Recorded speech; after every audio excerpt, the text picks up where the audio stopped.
Welcome to the Carolina Business Leadership Show, where we share real conversations with business owners and leaders across North and South Carolina. I'm your host, Aubrey Fitzloff, agency owner, team leader, and someone who believes business is built on relationships, not transactions. Each episode, we bring you practical insights, leadership lessons, and real stories from the front lines of Each episode, we bring you practical insights, leadership lessons, and real stories from the front lines of running and growing a business in the Carolinas. Let's get into it.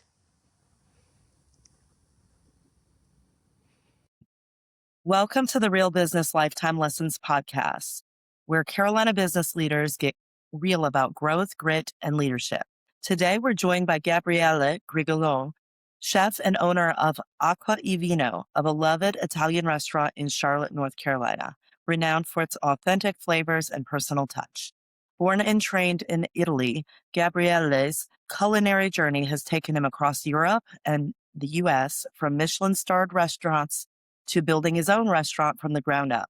In this episode, he shares how family influence, leadership lessons, and a passion for genuine hospitality shaped his success and why the American dream is alive and well in his kitchen. Thank you so much for your patience this morning, and thank you for joining me. Thank you to invite me. You've said the idea of owning a business started young, watching your family in Italy weigh the pros and cons of entrepreneurship. How did those early observations shape the way you run your restaurant today? I started when I hear my grandfather. He was always tell to my dad to start to own a little business, start to do something family business. I always listen that try to be independent. Don't somebody has to gonna make a decision for you how you're gonna work, how much money you make. Just to be independent. So now I'm almost 60. Maybe it's 55 years. A lot of thinking that in my way, where I travel, all the experience I have, I see I was always very in contact with owners. I see a lot of difference the way it changed. I'm still what you can say old-fashioned because the person they mentor me, there was a very straightforward. They don't look for so many. At the time, it didn't was a social media. It was just to work every day, to be honest, and try to make it the best you can have it and make a customer happy. When you see the customer, they repeat once a month, once a week, and they come very often, you know you do something right. So that's what I try here, little by little. Even when they hire new people in the dining room, they say, oh my goodness, I never see something like that. That when the customer they come in, they know everybody. They know the server. They know by name. Everybody talk. Everybody gonna say hi. So that is something that maybe I learned very well in my long journey to own a business. Before opening your own restaurant, you worked in kitchens and hotels across Italy, France, and the U.S. What lessons from those experiences are still part of your daily routine? Sometimes I'm really struggle to understand the American concept. A lot of people, restaurants, hospitality. For the front of the house, the most is college people or people they come to work because they need cash flow immediately. In the kitchen, maybe the big words you have now is a chef. That chef is just a title. You go in culinary school to learn to cook, to be a cook. And I'm still struggling with that one because I have some experience during this week with a few people. They have a different idea and they want to go to the different way and try to explain when you are so young. And I was young, work for me, it was very important. And until I don't learn everything it was in that domain, in that area, it was hard for me to leave.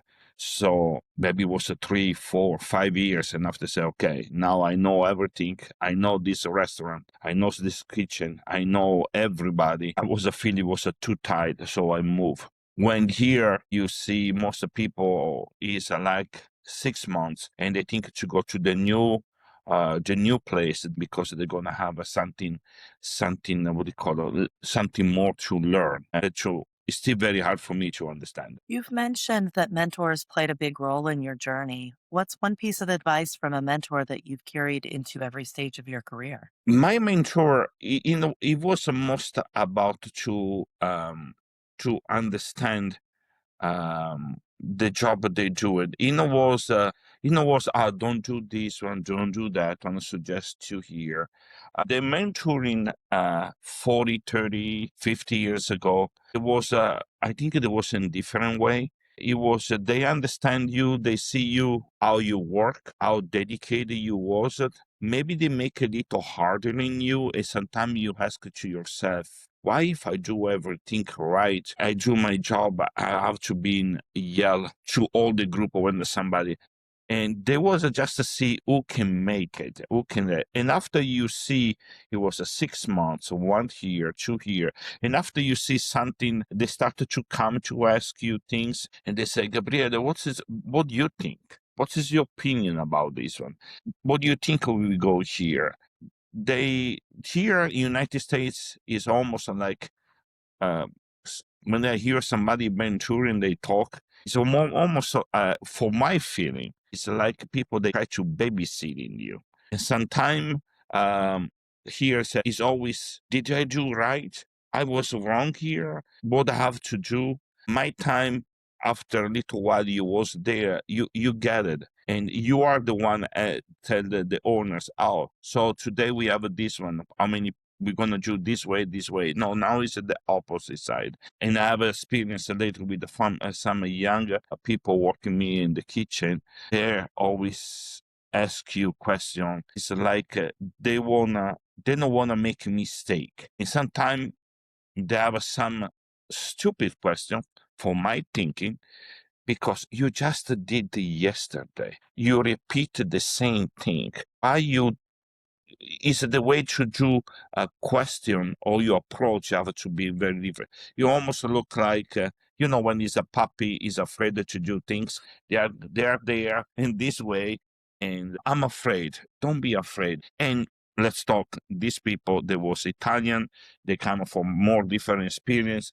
People they work in the restaurant for 7 days, no day offs because they are very young. The apprentice. It was a totally different generation. I'm still have this very old school generation that a lot of people is very hard to understand. Well, you've also mentioned that you believe leadership is more action than title, leading from the front.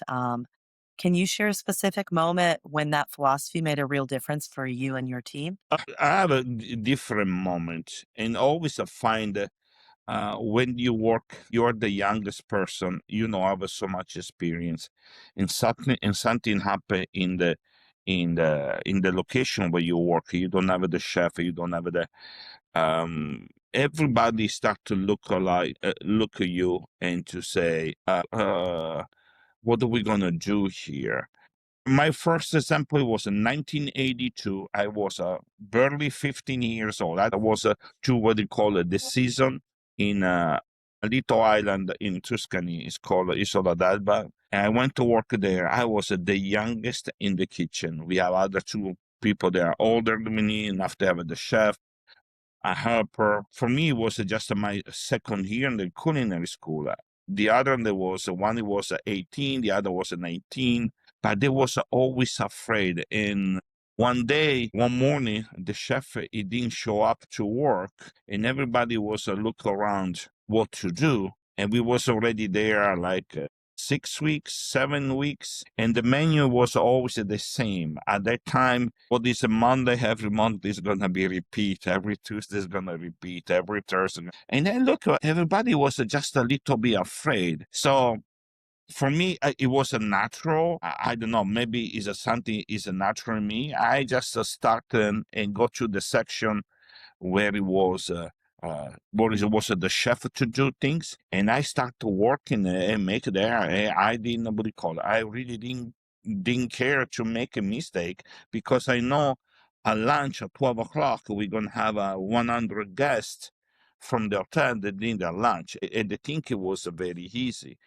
And I see the other two guys, nice guy, with friend, they was afraid to go there. I don't get it. Maybe somebody our leadership is already in himself, and other people maybe they learn during the journey of their life. But that was my first experience. And after couple weeks later, it happened the same time, and I did the same thing.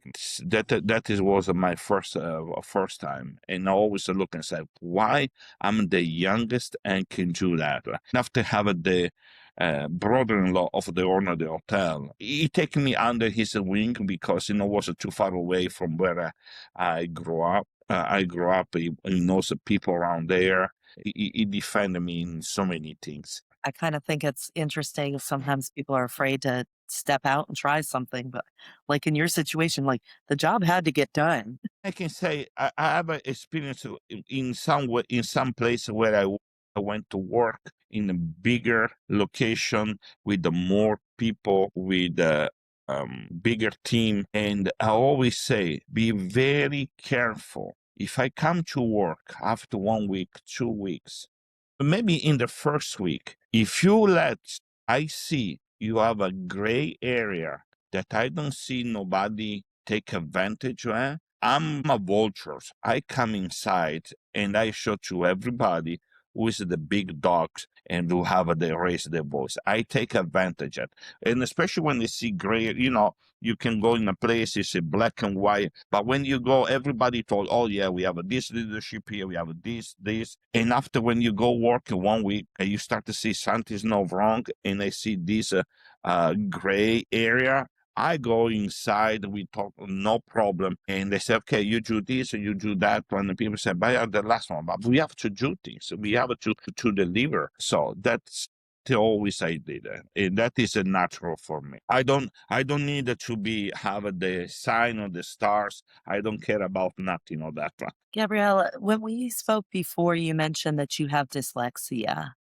How has being dyslexic influenced the way you solve problems or approach creativity in the kitchen? So, like I say, dyslexia is, I find out 10 years ago through my son because he have some problem to learning, and my wife, she was all afraid. And after we find out that he was a dyslexic, and the doctor called hereditary. And when we explain, I see what my son do, I do, and I see the same way my daddy was doing. So it was all three in the line. We have the same thing. So with this dyslexia, maybe because I'm more visual, so it was easy for me for the job I do to be so visual and very meticulous. I try to schedule everything and at the beginning and spend more time, take more time to do things. And after I see some way, I put in the place I do, but I didn't like and I change it. And even in these days, I have a lot of people, they always work with me. You say, my goodness, you teach me one thing for 2 weeks, and now I do the same way, and now you come and you change it. You always have something to change it. That I think is when you see something, you are dyslexic, you see something in your mind, you see that way, but sometimes it's very hard to translate. It take 1 week, 2 weeks to understand the organization, and after I always, okay, now let's do in this way or the other different way. Yes, that is my journey all the time. And I can go up and down and change it so many times that it's, everybody said, what the heck are you doing? Just to find a way once it's going to be, but no. Yeah, that's my journey in the kitchen.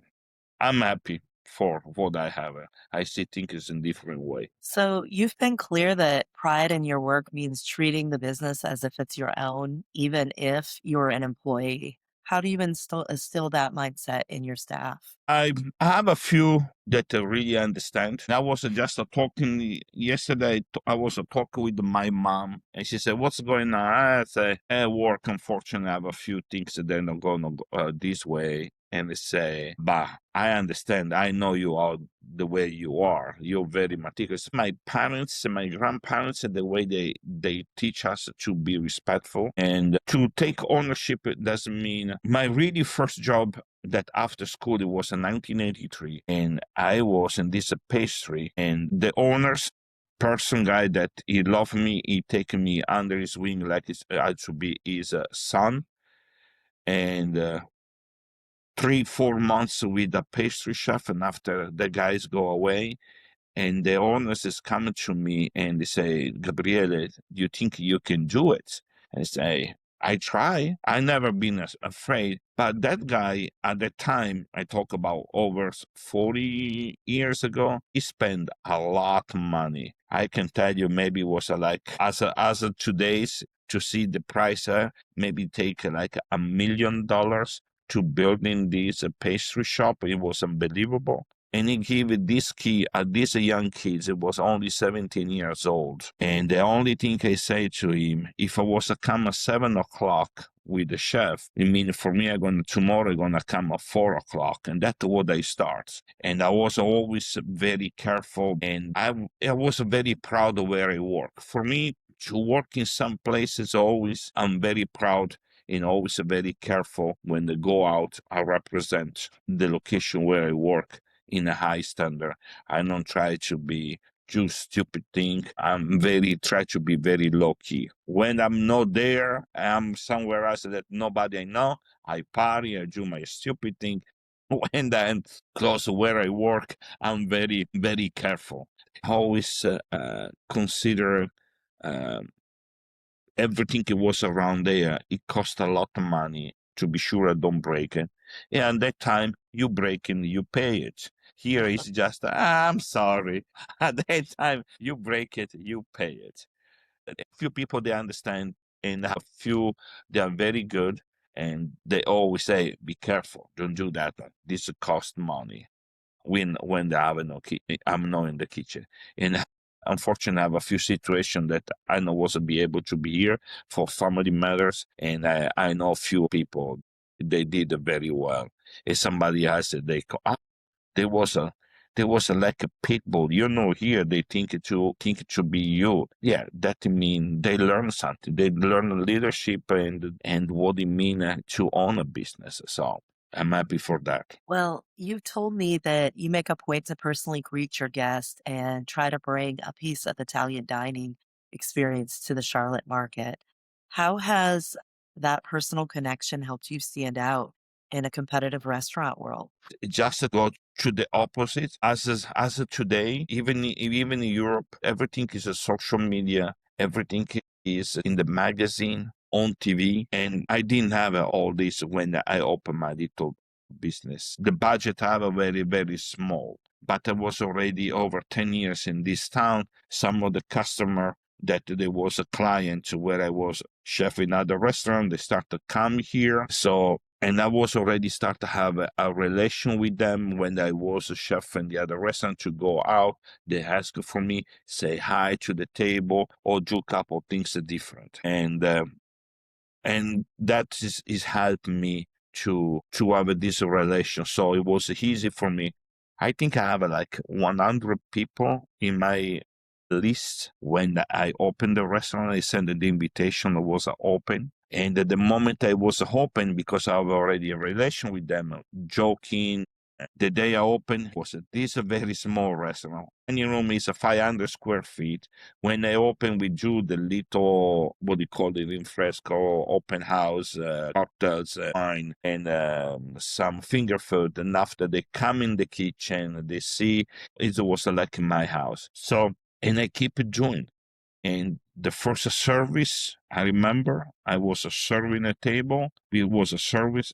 After they have the dessert, I was going to each table, say thank you to coming. I present myself, thank you for coming. I hope you enjoy, and I keep on doing. And from first seating, second seating, I always did it, and that make a little bit different, and especially because I have a international and clientele, and a lot of Americans that they travel for business, and they always talk about Italy and Europe are so different. So once they come here, they see very cozy little restaurants. We open the door, you come here, you close the door. You don't think it to be in United States. You think it to be in Europe, the way it was. Even if my server, they speak English, But when I was coming outside, I said they have this different feeling. So it's very natural for me to do that, even because for my experience in the restaurants, I have friends in Italy. I see a lot of owners go just to see clients and to say hi and joke with them, give a suggestion for something. And that's the way you learn. I was very attentive to check how people they do things at my time. And so all my experience I bring and I try to do the same way. And it's something that here, unfortunately, you see a regular server, something's wrong, they call the manager. You never see owners to come to the table and talk. And very rarely here in the United States, you see owners of a restaurant to come. And sometimes the chef is really afraid to come to talk to the people. So for me, it's totally different. During COVID, you pivoted quickly to family style meals and wine sales, which is something you'd never offered before. What helped you move so quickly when others were struggling to adapt? That it was a big challenge, but maybe because I see few crises in my life when I was working. Unfortunately, with COVID, my wife, she lost a job, like so many Americans. And I have this restaurant that we wasn't doing well the year prior, and we was starting 2020 very good. It was so good that I don't believe how high I was going. It was more than 35% from prior year already on the month of January and February. So that when you have all these vendors, they come to you, they offer this, you offer that one. So I start to spend the money. And into that time, people, they always ask me, can we have a to go food? They say no, you eat here. Even it's very simple, you eat here, not to go. Barely, maybe was some regular customer that he was here. So when the COVID said, what do we do? When it happened, the governor is shut down. Everybody say it's going to be 15 days. But I knew that it's going to be more than 50 days because I was in contact with my family in Italy. And that's where it was, the area was hit very hard. And it was told me everything is happened.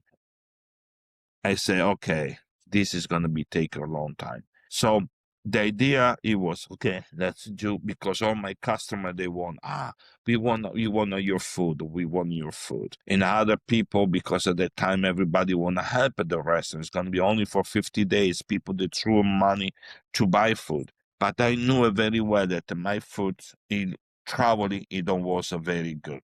And when I have a complaint that they take my food, they drive 40 minutes to go home, and they wait hard 40 minutes to eat, I'm sure my food is also was and they call and they complain and try to explain. So one thing I was doing sometime before, it was to do this Sunday lunch, a family style, like to create what is Italy. So the idea was it take like a little bit over a week because we have all the other stuff we order, we have to finish. And after I say, what the people they want here? They want some charcuterie, they want some mozzarella, they want everything to be Italian, easy to eat in that doesn't take so much. So we did 3 appetizer to choose, 2 pasta. One was fish based or vegetarian, and one was meat.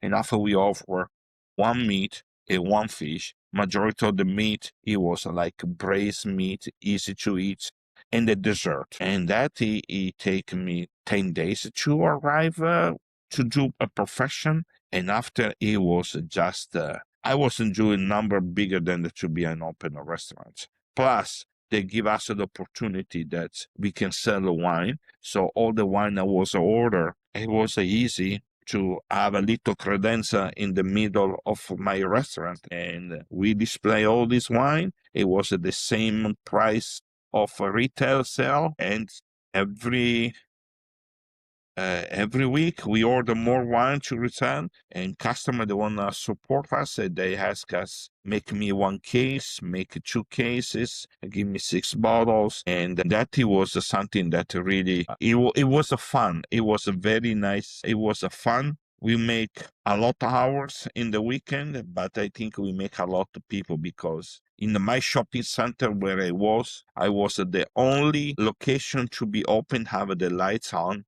The other restaurant that was here, everybody shut down. All the other stores they shut down. I hear that when we want to be shut down, everybody say we're not gonna pay the rent, and I still pay the rent. I was pay the rent, pay my bills, and working. And the only lights you see was. And when they start to reopen, I know everybody's struggle is hard, but for us it was just we created more business and more clients. I cannot complain because with all these 2020 at the end of the year, maybe I was just 10% less than the prior year, that it was a very good year for me. Looking back, what's a risk you've taken in business that scared you at the time, but paid off in the long run? You take a risk every day. When you come, we open the door, you check the numbers. I'm the first to come in the restaurant at 5 o'clock in the morning, and I see what happened the night before. And when they come in the morning, they say, I didn't like it. So I always look find a different way. The risk I take is something about food, something about buying equipment, something about wine, and I try to explain. I have to be the first to believe. It take me a little, maybe take a week me, because I try to learn about things, reading, and after I always ask a question to my employees, what do you think if we're going to do this one? So I always try to have a feedback for everybody. But when I ask, because I already know that I'm going to take that risk. Maybe they don't want it. But in Italian, we have one say, chi non risica non rosica. That means it's like to be a little mouse. If you don't take a risk, you cannot eat the little cheese. Okay? So take the risk to go and grab it and eat a little cheese. The risk I take, maybe if it didn't work out, it's no problem. It's a life of lesson. It's a lesson of life. And after you understand what you have in your mind, really didn't play very well.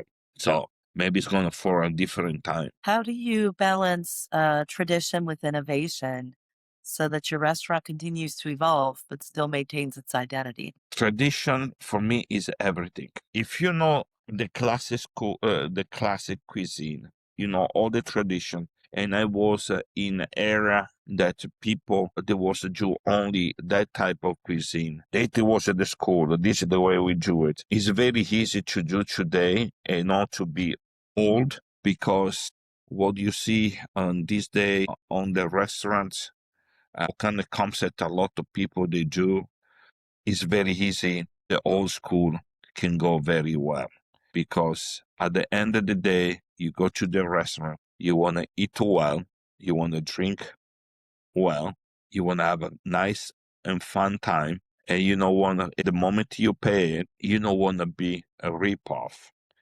What you see today, you see this restaurant, 10 courses, 12 courses, tasty menu here, tasty menu there, for this price. They come, they told you, they put a little leaves here, little sauce. The only thing you open the day after, you know you have 13 courses, you know you have a very big bill, and after you say, I was starving. So for me, old school, one example, I do once a month, I do wine dinners. When the people, they come here for the wine dinners, I say, you know, I know you're going to pay is a lot of money for what you pay, but I promise you're going to eat and drink. How many Tanya, we're going to fill you up. So, and go to the table. Oh my God, how much food they say. I'm sorry. The taste, it's not just a spoon of thing and say, oh my goodness, you have to enjoy it. For that reason, for me, it's very easy on tradition to work against this new wave. I can tell you that I have a lot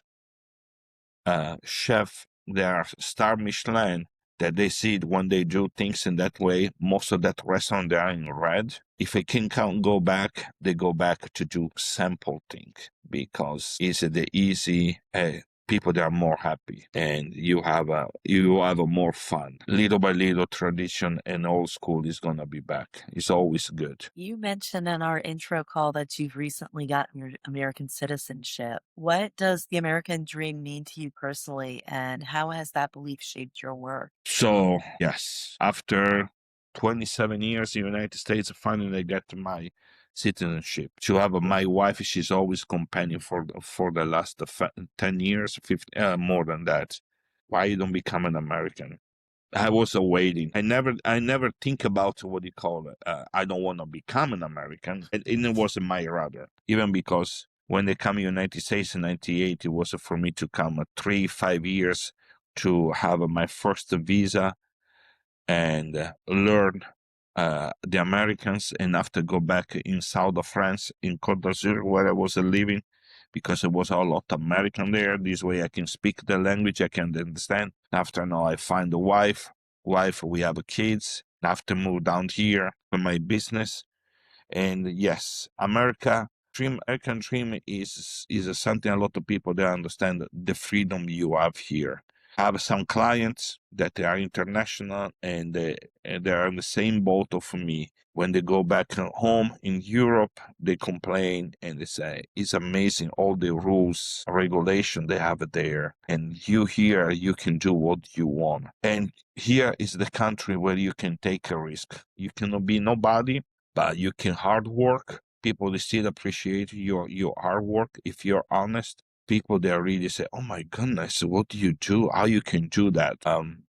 And after they help you, it's not jealousy. What they see in Europe, if somebody do something, everybody's jealous. Everybody make a comment. Oh yeah, it's good, but I can do something better. Say why you didn't? Because so here now people they are not afraid to take a risk. And maybe it's the mentality I always have from when I was a kid. Maybe it was a more an American mentality that an European mentality. And it was being very natural for me to be here. Say, okay, let's take a risk. Even there was no a young person, because I was almost closer to 50 when I opened the restaurant. But I never feel inside to be that age. Something like that in Europe, when you are 50 years old, you don't open a restaurant. I know for sure. Even my age, after 10 years, you spend all this money to do renovation in Europe. People, they don't do nothing like that. Here is a different concept and mentality when you have a business. You try to increase, you try to do more. It's not about, oh my goodness, I make this much. No, it's a more, how many people you give a job. It's totally different. What advice would you give to a young chef or a restaurateur who is just starting out in the Carolinas today? Think about very well what you want to do. I know when you are young, you want to try to be all over the place because you know everything. But if it was for me, say, start with a very small thing. You're going to work harder. Maybe to have a few employees, you work hard and find a concept very, very simple and believe in that one. And after you're going to be pay off. A lot of people today, they want to do so many things because they want to show off how much stuff they know. But when your menu is 30 items and you can do barely 60% of them, it's better you have only 6 items and you're going to do a 100%. And the people say, oh my goodness, even the most stupid thing, it can be burgers or to do a pasta concept. Don't look for the price. Oh, I want to use this ingredient. Start very low. Look for ingredient, quality ingredient. You know how to use a caviar. You know how to use a foie gras. You can use a very simple ingredient, comfortable food, but you do it nicely. You do with respect. I remember when I worked for Alain Ducasse in Paris, the concept it was very simple. At that time, I talk about this in 95. He was only have 3 restaurants at the time. One in Monte Carlo, one in Paris, and one it was this little village have a Bastille, Bastille de Moustier. But his concept it was simple. Say it's not only rich people that can spend the 500 francs at that time. We can say $500. They can have the right to eat well. If somebody have only $5, he's supposed to be go have a decent meal that is being cooked and take care the same way you go to to a restaurant, you spend 500. They respect the ingredient they are there. It's not because it's a what you call the inexpensive or cheap ingredient. You know how to take care and follow all the classic methods to cooking. So that is my advice. You've mentioned the importance of respecting farmers, vendors, and customers. How do you nurture your supplier relationships so that they're as strong as your customer relationships? So farmer is easy because maybe I have my background for to have a family that was a farmers, so I understand that one. I understand how hard it is to do that job. But when you starting to taste the greens that they bring to you, and this it wasn't even when there was in Milan, and this is 2-star Michelin, we have a pharmacy they come in. So I see the way my chef and owner at the time it was treated. There are people that in Italy, when they're farming, the food is very simple. It's a ragu, a plate of pasta, a roasted chicken. But when you show what you can do with their ingredient, they make you do this meal for 5 stars hotel or 2-star Michelin, 3-star Michelin restaurant, say how you can do that. So, and after you created a relation, you show. And in that time too, in the 80s, a lot of these farmers they have a kids that they was a take with them to go to bring all these ingredients, and the kids they become very interested in cooking. So you see a lot of kids from the farmers become chef, become cooks. So and that it was in the 80s, the 90s. It was a lot of these kids that come from farm country to be in the kitchen, and they know a little bit more food.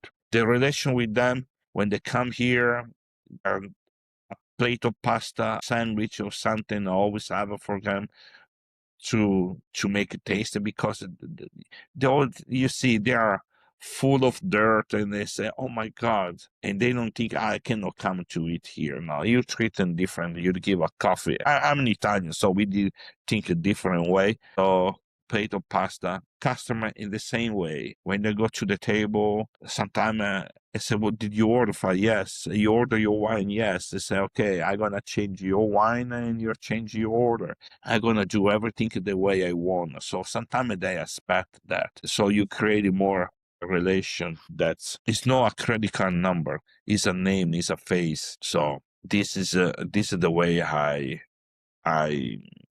I do different because the farmers, when it's come to me, you go to other restaurant, and after if nobody treat me like you. But in the same time, if I do something wrong, you bring me something, I yell at him. I tell him, this thing is not good. What do you try to send me? So I'm very honest. I can be very warm, but I can be very mean. What's next for Aqua e Vino? How do you see expansion, or what do you see in the future of your restaurant? So Aquavino, the renovation, the expansion is done. Now is try to create it and to have the team that I would like to have, and they can respond the way I want, and they can give me more freedom to not to be just to be more freedom. I can go in and out from the dining room to the kitchen and to create what I have in my mind for service, for type of dishes, for menu, for events, the way I have in my head. Something that's is I always bring it with me for where I work in one place. We also do something like this. So, and I see how the clientele respond. I would like to do that. That is my thing. Yeah, right now, I think it's not only me, but it's a little bit everywhere. It is to find the right and to find the employees to work in is a little bit on the harder side because I hear everybody complaining. Yes, that is I think this is the biggest challenges in this at this time. Aquavino spend already after 10 years we do a big renovation. How much clients, customer, they like it, they enjoy it. and if they never expected something to say. And I did a very simple thing, not to be reminded it to be about Europe, but for that side is good. Now we have to work. Dining room, I'm fine right now. It's more now is the kitchen stuff that's is my next big challenge. Well, tell our listeners how they can connect with you or come visit your restaurant. So you can go to our website, is www.acquevino.com. You can follow us on the social media. Into a couple months ago, the only way you can make a reservation was through a phone call. The phone number is 704-364-4445. Less than 2 months ago, we become a little bit more savvy in technology. So now we are in Resi. You can go in Resi to make a reservation. If your party is over 5 people up, you still have to call. Even with the renovation, we still have a very small restaurant, around 50 seats. We are open Tuesday to Saturday for lunch and dinner. When you're on your website, try to click to register for the email, so this way you can see all the events we do, what kind of type of wine dinner we do. And I hope you come with a little bit open minds. And if you come here in the restaurant, don't be afraid to ask for me, because I'm more than happy to come to their table, introduce myself, and be open minded and to try new things that maybe you don't expect. But everything is normal. Everything is in a plate, is served to a customer. I taste it. If it's not right for me, nobody can eat. That for sure. Excellent. Well, I want to thank you for your time this morning. I really appreciate you joining us on the podcast. Before we let you go, do you have any final words of advice for somebody who wants to start their own business? If you think it should come to do this business just because you make money and you become rich, is wrong. It's a very hard job. You have to understand. You have to be a big believer. And it's a lot hours, so many days you are not happy. But after you can find somebody and make you smiling and believe. And it's a very impressive for what you do. Yeah, it's not the easy job, and I can tell you that in this journey, for almost 50 years in this business, it's changed a lot of restaurant business and hospitality. So sometimes you see more customers that pretend more because they see so many of these show, they read so many magazines, they think they know everything about food. Or we call, I have a passion, I cook at home. Yes, one thing you cook home, one thing you have to do a meal for different people. So it's not easy, but apparently that is the only thing I do. I'm still 50 years in this business and keep going. Thanks for listening to the Carolina Business Leadership Show. If you found value in today's episode, make sure you're subscribed so you don't miss future conversations with business leaders across the Carolinas. And if you know someone who would be a great guest or a business owner who needs to hear this, share this episode with them. If you're in North or South Carolina and need help with health, life, or Medicare insurance, our team at Lifetime Insurance Agency is always here as a resource. We'll see you in the next episode.